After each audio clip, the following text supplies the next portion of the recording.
Presidente, gracias por recibirnos.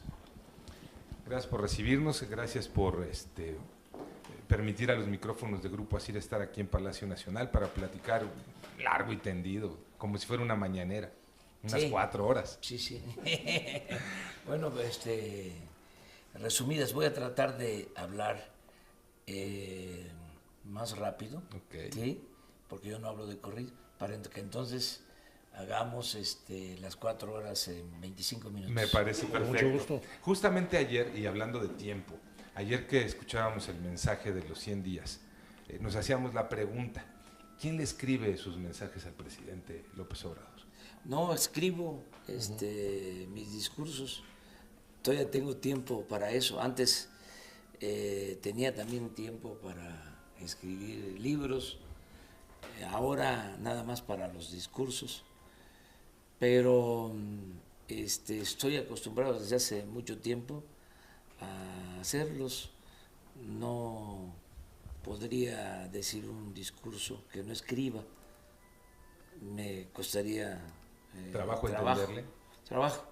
Y además es un asunto del manejo del lenguaje. Yo tengo pues mi código, ¿sí?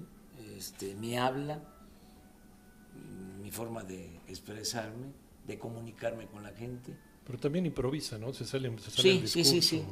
Porque pues muchas veces, como ayer, es un discurso escrito, es un informe, pero me salgo y digo lo que expreso también en las plazas, en los actos, en los pueblos, en los estados, en las regiones del país. No leo, improviso. ¿Y a qué hora le da tiempo de escribir todo esto? Por ejemplo, el discurso de ayer lo fui haciendo poco a poco en los viajes. O sea, se tardó 100 días en hacerlo. No. Empiezo a hacerlo 3 días antes. Okay. ¿Sí? Hago mi esquema general, luego empiezo a desarrollar. O sea, depende de lo que se trate. Ayer era la política, la economía, lo social, la seguridad pública y el mensaje final. ¿A qué hora descansa el presidente? Pues estoy descansando bien. Es lo buen dormir. Debe ser, ¿no? Sí, además estoy tranquilo, no tengo ningún problema de conciencia, de modo que puedo dormir. ¿Cuántas bien. horas son bien? Pues 5, 6. Es poco, ¿no? A veces 7. Los sábados y los domingos duermo más, porque no tengo que levantarme temprano. De lunes a viernes sí, duermo menos porque tengo que estar temprano, tengo que estar antes de las 6. Entonces vivo en Tlalpan, aún a esa hora que no hay mucho tráfico, son 30 minutos, 25, 30 minutos. Entonces hay que levantarse, ya es una rutina, poner la cafetera, tomarnos el primer café para despertar, la rasurada, el baño, el vestirse. ¿Diario es la rasurada? Sí. ¿Es de barba cerrada? Sí, diario. Okay. No, porque si no, sí se nota.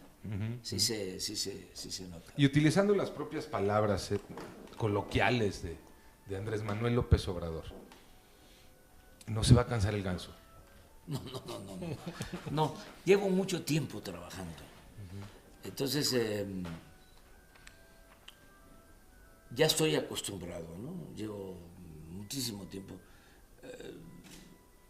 Cuando tuve mi primer trabajo en el gobierno, que fui director del Instituto Nacional Indigenista en Tabasco, en la zona Chontal, vivía en las oficinas del INE, ahí había una casa para el director. Me casé, ahí nació el mayor de mis hijos.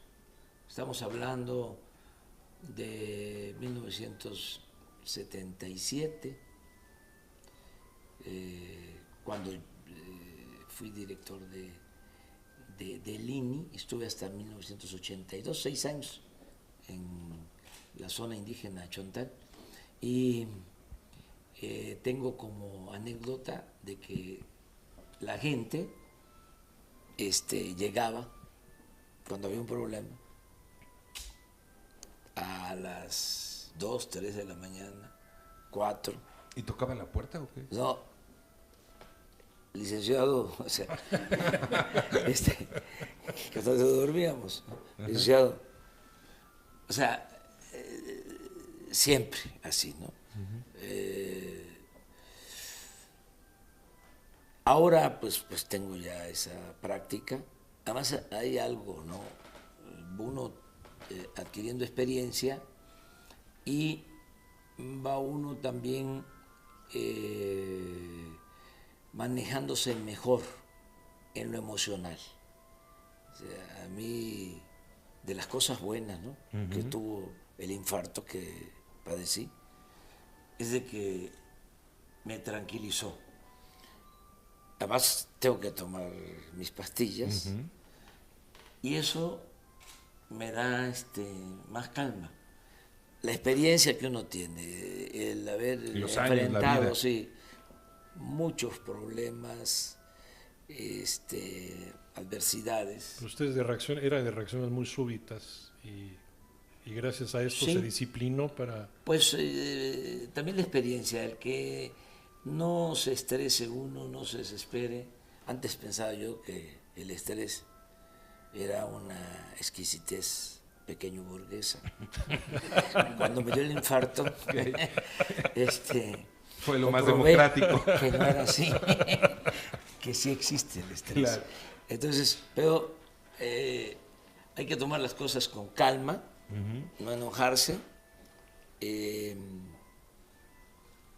pensar más las cosas que uno hace, ser respetuoso, no odiar, no ser rencoroso,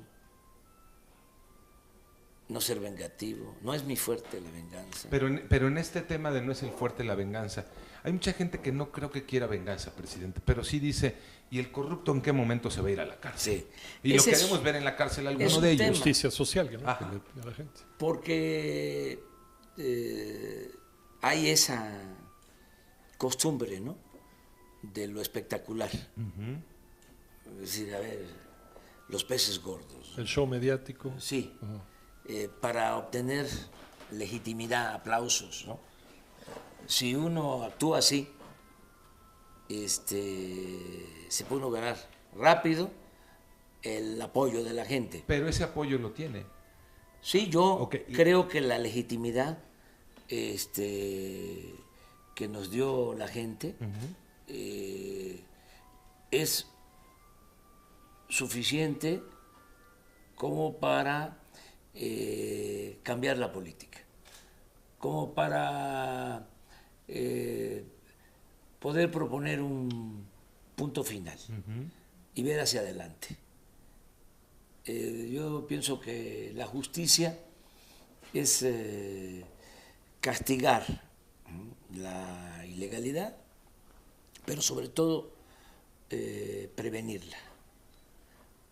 O sea, es más importante que demos el ejemplo de honestidad en el gobierno y acabar con la corrupción que estar persiguiendo corruptos. Además, si hiciéramos eso, tendríamos que empezar con los de arriba, porque también no se vale la simulación. ¿Y luego, lo que han hecho durante mucho tiempo, agarrar archivos expiatorios, ¿no? Para engañar de que no iba a haber corrupción. Por ejemplo, ahora, ayer, di a conocer que la corrupción dejó de ser delito grave en 1994. en enero de 1994, ¿sí? Quitaron como delito grave hechos de corrupción. Entonces, desde el 94, que fue un año muy difícil a sí, nivel electoral. hasta ahora, Sí, sí. pues estamos hablando de 15 años, ¿no? ¿Qué será? 94, 2004. 25 años. 25 años. 25 años con impunidad. Ah, pero en esos 25 años,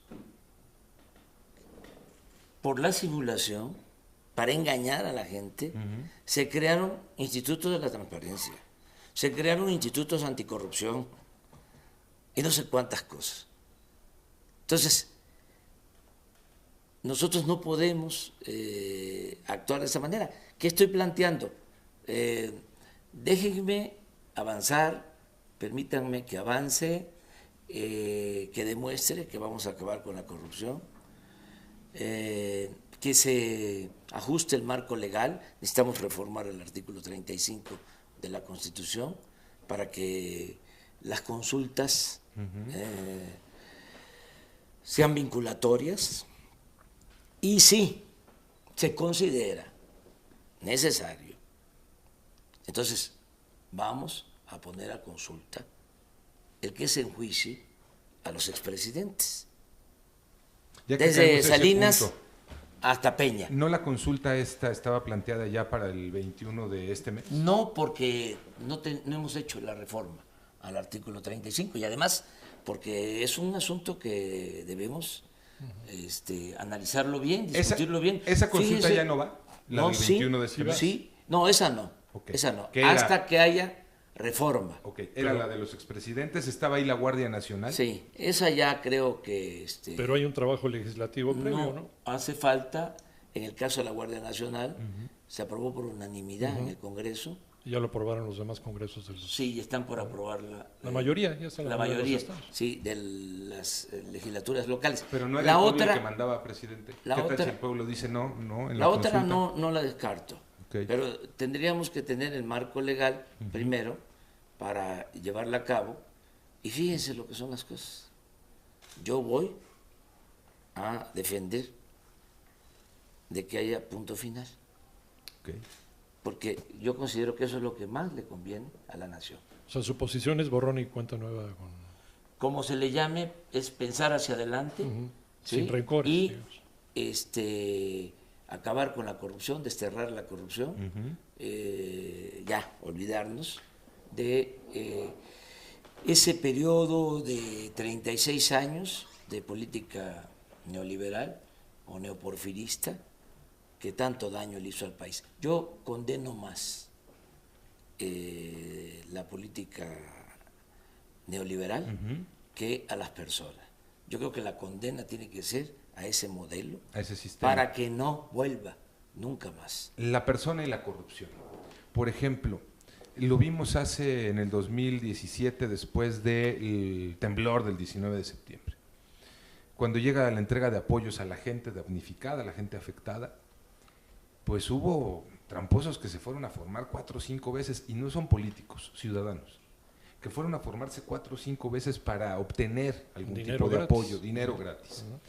¿Cómo le hacemos para evitar a ese ciudadano que piensa que el que no tranza no avanza?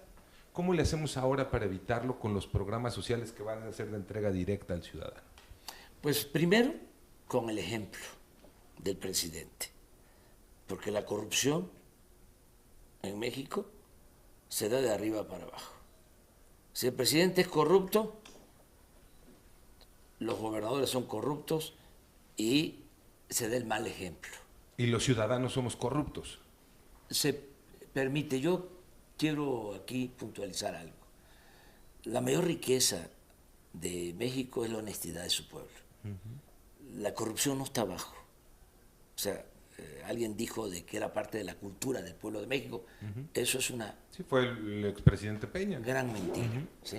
Nuestro pueblo está lleno de valores culturales, morales, espirituales. No, el problema está arriba. Entonces, sí ayuda mucho el que se gobierne con el ejemplo. Si están viendo que los funcionarios del más alto nivel roban, entonces dicen abajo algunos, ¿y por qué no? Que me toca, ¿no? Sí, Que me llevo. sí, lo del huachicol, por ejemplo. Sí. Habían los grandes delincuentes comunes y de cuello blanco que robaban pipas, que tenían, y todavía no terminamos de resolver este asunto, Se lo permitieron desde adentro. almacenes, bodegas, pero adentro también se les permitía.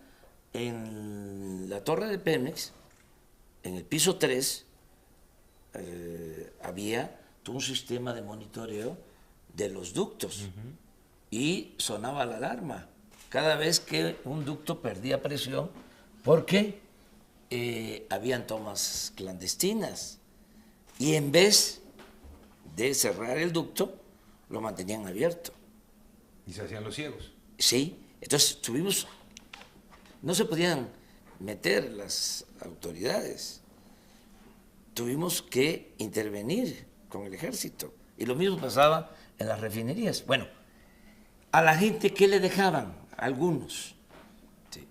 El que se abría una toma clandestina, se hacía una zanja y a recoger 20, 40 litros. Y ahí tenemos la tragedia del Y ahí 18 tenemos de la Hidalgo. tragedia de Hidalgo. Entonces, si ya no se va a permitir la corrupción arriba, pues todos aportarnos bien. Ese es el mejor ejemplo. En el caso de los programas. Antes nada más. ¿Ya están abiertos los ductos completos? Sí, se abren, y se no los cierran. perforan? No. Ayer, por ejemplo, para darle un dato, se pudieron transportar 900,000 barriles diarios ayer por ductos. ¿Sí? Entonces fue bastante. El mantener el ducto abierto de Tuxpan a Azcapotzalco son 160,000 barriles diarios. Es el abasto de la ciudad y del Estado de México, de la zona conurbada. Entonces, eso ya lo hemos resuelto. ¿No lo han vuelto a picar ese ducto? Sí, lo vuelven a picar y ahí estamos. Es una batalla constante, pero se robaban 800 pipas diarias o el equivalente, y ahora el robo es de 80 pipas diarias, no 800. Si seguimos así, en términos económicos, lo dije ayer, nos vamos a ahorrar 50,000 millones. El año pasado se robaron 65,000 millones de pesos. Entonces, ha bajado mucho, considerablemente, pero todavía está ahí, porque estaba muy arraigado. Pero bueno, en el caso de los programas sociales, lo mismo, se decidió hacer un censo, ir casa por casa, para identificar a los beneficiarios. ¿Quién tiene derecho a una pensión de adulto mayor? ¿Quién tiene derecho a recibir una pensión porque padece de una discapacidad o es una persona con discapacidad o con capacidad diferente? ¿Quién tiene derecho, que esté estudiando, a una beca para primaria, para secundaria, para preparatoria, para universidad? ¿Quién tiene derecho en el campo a recibir un apoyo para sembrar? Entonces, todo esto con un censo. ¿Cómo blindar que ese censo, que ahí no se nos mete el tramposo, el que ya dobleteó, el que ya pidió para la abuelita, No pero se también puede, para la prepa? porque es casa por casa, se identifica, Y tener un se estudio toma socioeconómico. sí, una fotografía, ¿sí? Se tiene toda la información suficiente.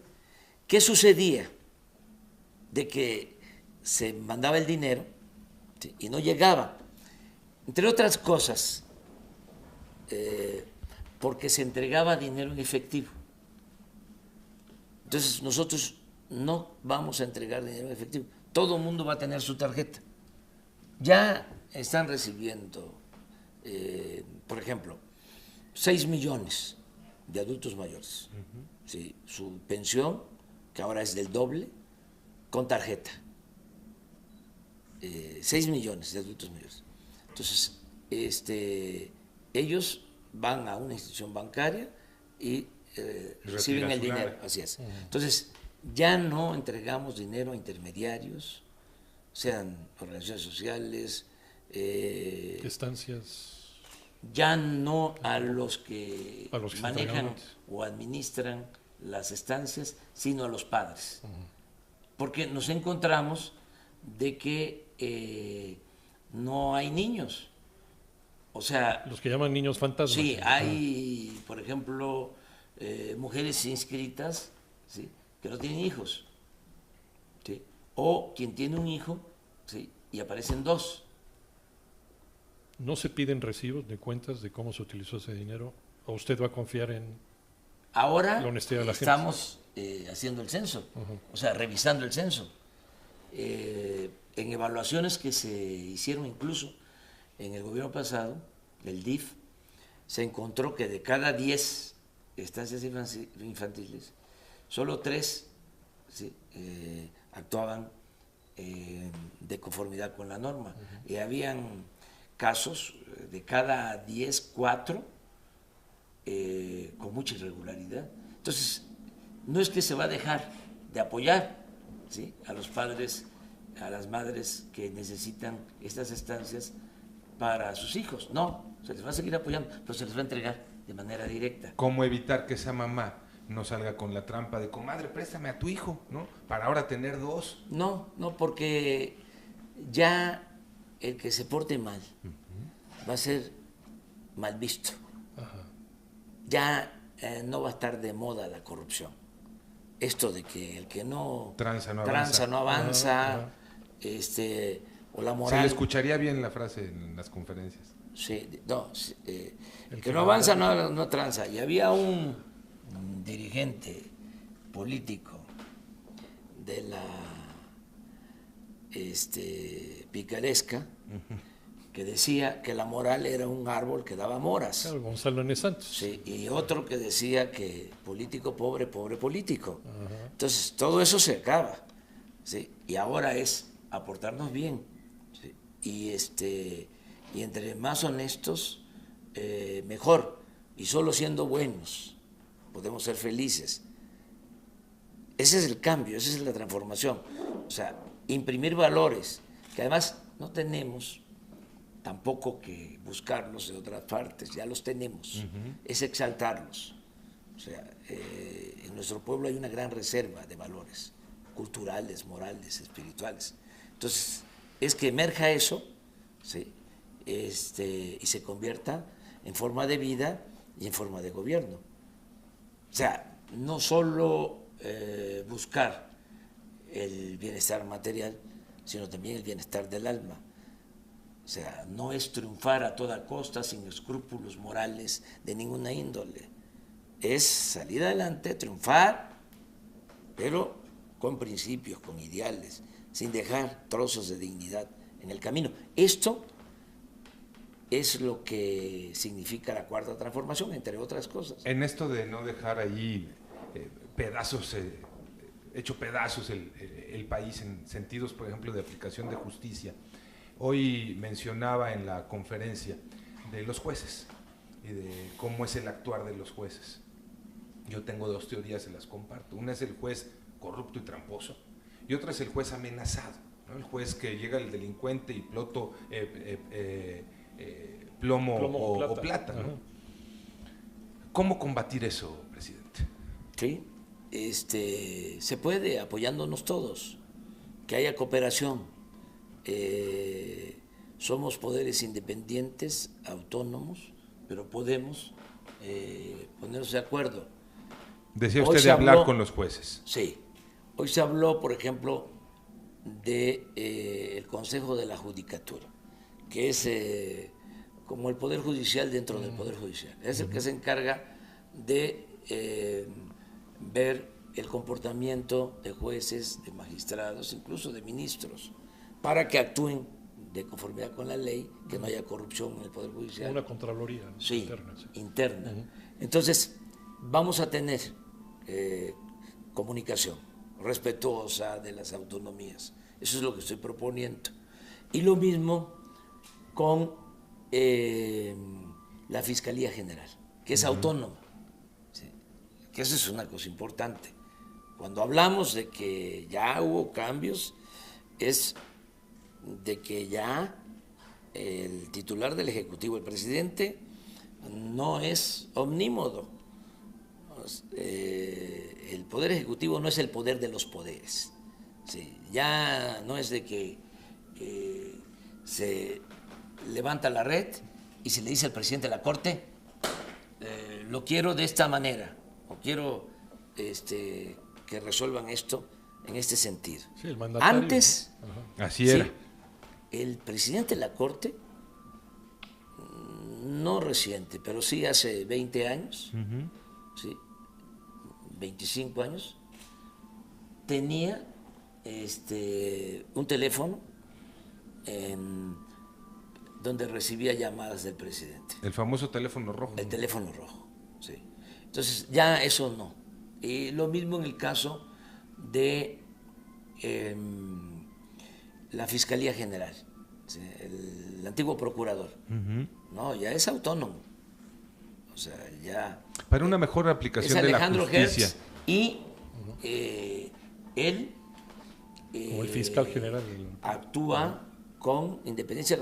¿Sabe que antes de que fuese fiscal general, les voy a contar algo que es interesante, y además compartirlo con la gente? Alejandro ha escrito, y por eso fue propuesto, siempre en contra de la impunidad. Sí, pues fue jefe de la policía primero en la Ciudad de Sí, México. sí, ¿no? sí, sí. En el Y 97. además, siempre luchando en contra de la impunidad. Y me acuerdo que insistía y en campaña todavía me recomendaba de que no solo hablara yo de acabar con la corrupción, sino también de acabar con la impunidad. Que había impunidad en México, que de los delitos que se denunciaban, ¿sí?, solo era castigado el 1% de los acusados, que la impunidad era del 99%. Ahí seguimos, ¿no? Bueno, entonces cuando se le nombra y llega a despedirse, porque ya no puede estar aquí, o sea, ya no podía estar en las mañaneras con nosotros, porque es un poder autónomo. Entonces le digo, ¿te acuerdas? Sí, del 99%. Sí. Entonces, ahora tú, ¿sí?, vas a ser fiscal general. Combátelo. Sí, a ver cómo nos va. Nomás lo subrayé, porque todos, ¿no?, en el ámbito de nuestras competencias tenemos que hacer lo que nos corresponde. Para esto de acabar con la impunidad, jueces sin rostro. Sí, hay que buscar la manera, Como en Colombia. hay que buscar la forma de hacerlo, que se les proteja, ¿sí? Porque tú mencionaste dos cosas, son tres, pienso yo. Una, que en efecto son auténticos jueces, y entonces no pueden juzgar porque están mal integradas, ¿sí?, las averiguaciones. O sea, y no se apegan, ¿sí?, a lo que establece el procedimiento legal. Entonces dice, no. Esa es una cosa también. El que actúa Cosa, derecho. Derecho. Sí, eso es. La otra cuestión es la corrupción, que puede utilizar, ¿sí?, la ineficiencia que hay en ministerios públicos para utilizar de pretexto. ¿Sí? En vez de decirle, a ver, reponme el procedimiento, ¿sí?, te pido que repongas el procedimiento. Mejor lo dejo en libertad, sí, por fallas al proceso, ¿no? Exactamente, sí. Sí. Ese es por corrupción. Y lo tercero, pues sí, las amenazas. Entonces hay que buscar la forma de protegerlos. O sea, ya sea que actúen con cierto sigilo, que se les proteja, o sea, que tengan apoyo de cuerpos de seguridad, ¿sí? Buscar la manera, ¿sí?, ¿Usted de está protegerlo. a favor del humanismo, señor presidente? ¿Penas más severas o rehabilitación del delincuente que está purgando una pena? Rehabilitación. ¿Cómo? Rehabilitación. Dependiendo de las causas por las que están presos. No sabemos que la Hoy reincidencia hablaba es del yo 80%, ¿no? En reincidencia, ser más severos. En reincidencias. Pero hay casos en donde no deberían de estar en las cárceles. Y muchas veces están en las cárceles por burocratismo del gobierno, porque nadie se ocupa de atender el hecho de que ya una persona, ¿sí?, cumplió con su periodo de sentencia, ¿sí?, y sigue ahí, porque no hay quien le ayude en los trámites, o porque no tiene un buen quien abogado. tiene que hacer el trámite no lo hace. Está mal la defensoría de oficio. Otros que no tienen buenos abogados. Hoy en la mañana mencionaba de que fue mi esposa el día de la conmemoración de las mujeres, cuando se conmemora el Día de la Mujer, fue a un penal aquí en la Ciudad de México de mujeres. Entonces llegó a decirme, fíjate que detenida, presa, una mujer de más de 80 años. Ahí aplicaría la ley ancianita, como para la maestra, ¿no? Sí, como aplicó sí. para la maestra. Eso, por Cuestiones ejemplo. de edad y de Por salud. Por ejemplo, ¿por qué en un caso sí y en este otro caso Claro. no? ¿Sí? O sea, una anciana. ¿Sí? O sea, esas cosas, ¿no? ¿Cuántos indígenas, ¿sí?, están en las cárceles Por la porque barrera del tuvieron idioma. que sembrar amapola en la sierra para comer, Y obligados y orillados. obligado a eso. por las circunstancias? Presidente, en el noticiero en Panorama Informativo en la mañana, platicábamos el otro día, el director de pronósticos hacía una denuncia, en el sentido de, desde hace 10 años, el dinero de pronósticos no va para la asistencia pública. Se desvía, y decía él que todo indica que se desvía a la fundación de Marta Sagún, por un decreto de Felipe Calderón. ¿Cómo revisar esto, presidente? Se revisa y se corrige, pero yo no me atrevo a hacer un juicio sin tener los elementos, las pruebas. O sea, que también eso hay que evitarlo, ¿no? No se puede denunciar, acusar a nadie sin pruebas. Okay. Entonces, no me consta. Es la primera vez incluso que lo escucho. Puede ser cierto. Si tengo elementos, pues entonces sí, los doy a conocer, porque si no, se vuelve uno cómplice, claro, encubridor. Entonces, quien conoce de un posible delito, un desvío de recursos, como en este caso, tiene que actuar. Y además, hoy también hablé de eso, de cómo todos tenemos que ayudar. Si sabemos de un acto de corrupción, hay que denunciarlo, ¿sí? No quedarnos callados. Sí, porque incluso todos nos volveríamos cómplices. Sí, ¿no? y además ayuda mucho, porque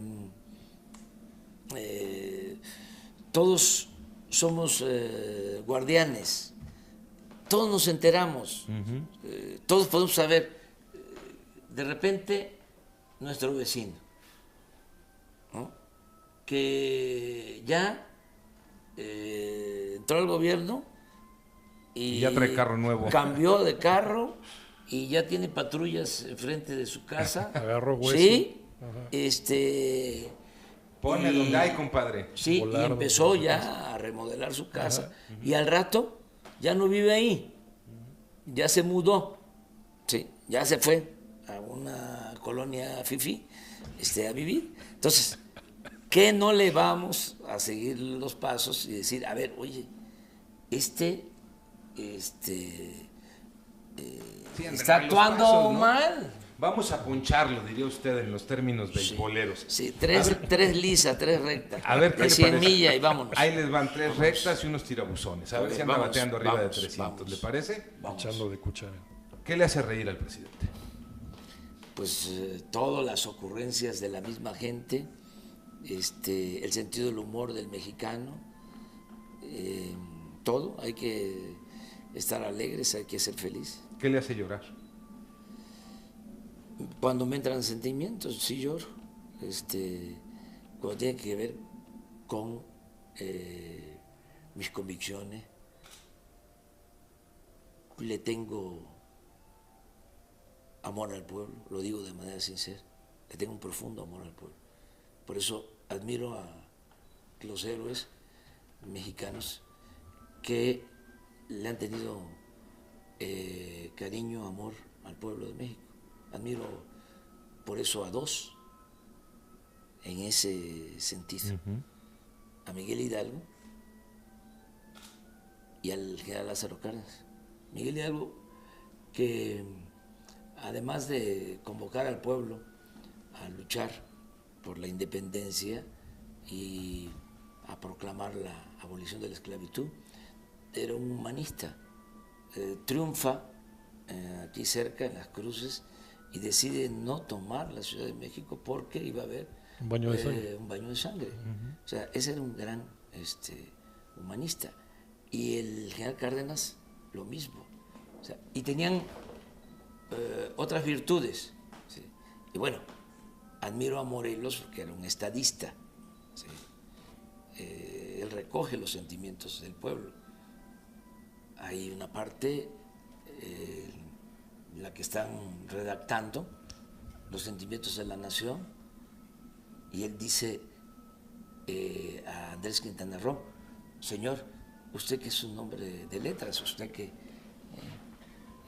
es un hombre culto, ponga ahí, ¿sí?, que se modere la indigencia y la opulencia, ponga ahí que se eleve el salario del peón, ponga ahí que haya tribunales que defiendan al débil de los abusos que comete el fuerte.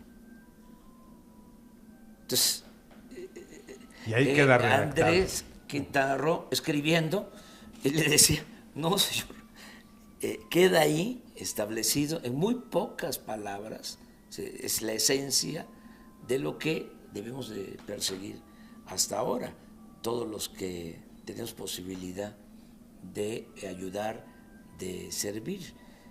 Luego Juárez, ¿no?, el más grande presidente de México, ¿sí?, patriota. Madero, ¿sí?, apóstol de la democracia. No ha habido un demócrata como Madero. Pero en cuanto a amor al pueblo, digo Hidalgo y digo el general Lázaro Cárdenas. Porfirio Díaz nunca habló a favor del pueblo. Yo soy historiador, me gusta la historia.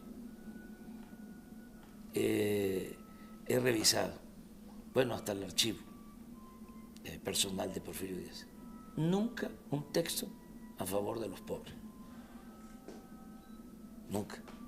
En alguna ocasión, y eso cuando iba a derrocar a Lerdo, necesitaba el apoyo en Tlaxcala, de los campesinos, y tenían los campesinos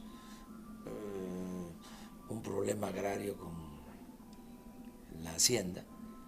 Solamente en esa ocasión se subió a la mesa y dijo, si ustedes me ayudan, si ustedes me apoyan, la batalla de Tecoac, para vencer al ejército federal de Sebastián Lerdo de Tejada, cuando yo sea presidente, yo les voy a ayudar.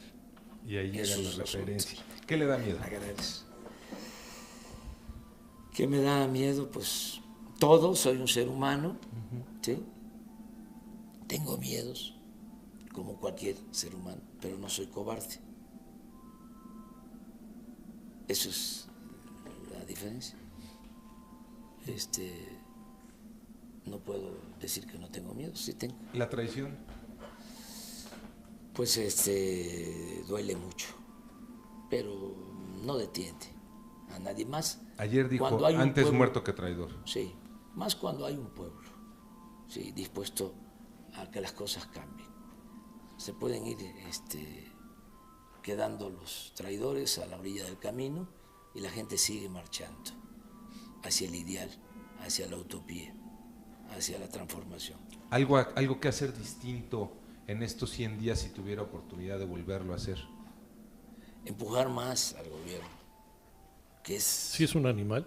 un cuerpo. Sí es un elefante, Sí. con respeto a los elefantes. Como Sí, se con dice. todo respeto a los elefantes, es un elefante reumático. Hay que empujarlo. ¿Empujar o jalar? Empujarlo. Es un cuerpo de avance Ajá. lento. ¿Sí? Además no estaba hecho para servir al pueblo. Entonces lo estamos rehaciendo. El gobierno estaba hecho para facilitar el saqueo. Entonces era para facilitar que se hicieran negocios al amparo del poder público. Entonces Ayer dije, por ejemplo, algo, ¿no? Muy revelador. Ajá. Se compran el año pasado 90,000 millones de pesos en medicinas. ¿Sí? Y son proveedores de esos 90,000 millones 15 empresas. Y hay una empresa, ¿sí?, que vendió el año pasado 22,000 millones de pesos de medicinas al gobierno. Una. Estamos hablando de más de 1,000 millones de dólares. Una sola empresa. Entonces, eso no. Ya no se puede. ¿La exclusividad se acabó?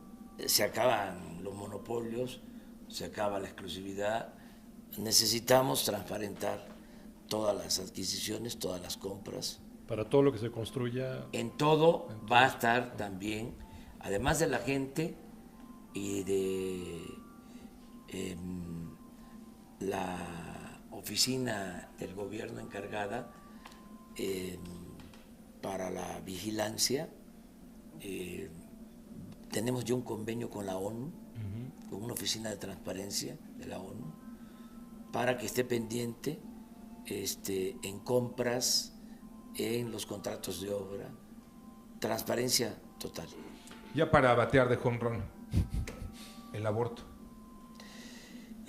Hoy traté el tema, ¿saben qué dije? Sí, que la dejamos para después. Nos la va a aplicar también. Por eso presidente, decía ¿o no? yo para batear de home run. Sí, Nomás. así se dice Ajá. en el argot de los medios. Nos batea. Pues termino bateando. Presidente, muchas gracias. Un placer. Muchas gracias, señor presidente. Gracias. Muchísimas gracias. No, gracias así. Gracias. Muchas gracias a los directivos de ASIR, muchas gracias a ustedes, ¿sí? Es una muy buena entrevista. Muchas gracias a los camarógrafos, fotógrafos, a todos los trabajadores, a quien nos cubre en las giras, que es una extraordinaria periodista. Nuestra compañera Sí, Sigüe Zúñiga. Sí. que le hace marcaje personal. Sí. Todas las mañanas le hace Está, preguntas. desmañanándose diariamente de lunes a viernes y luego se va los fines de semana a las giras, a los municipios, a las plazas. Muchas gracias a todos. Un abrazo. Gracias. Siempre están las puertas abiertas aquí en Palacio Nacional para ustedes. Respeto a la libertad de expresión, a la libertad de crítica, garantizar el derecho a disentir, ¿sí? Ustedes son fundamentales porque son el medio para que el gobierno pueda comunicarse con los ciudadanos, con el pueblo. Muchas ¿Cuándo gracias. nos regala otra sesión entonces? Entonces, vamos a Porque irlo todavía quedan pensando, muchas cosas vamos a ahí. irlo Sí, pensando. nos sigue bateando. Vamos Entonces, a- ya la sacó del parque, presidente. Y a Entonces, nombre de la familia Ibarra, muchísimas Sí, gracias, gracias. Sí, a Francisco Ibarra, muchas gracias. No, hombre, al contrario, Francisco Ibarra, papá, y Francisco Ibarra, hijo. al contrario, gracias.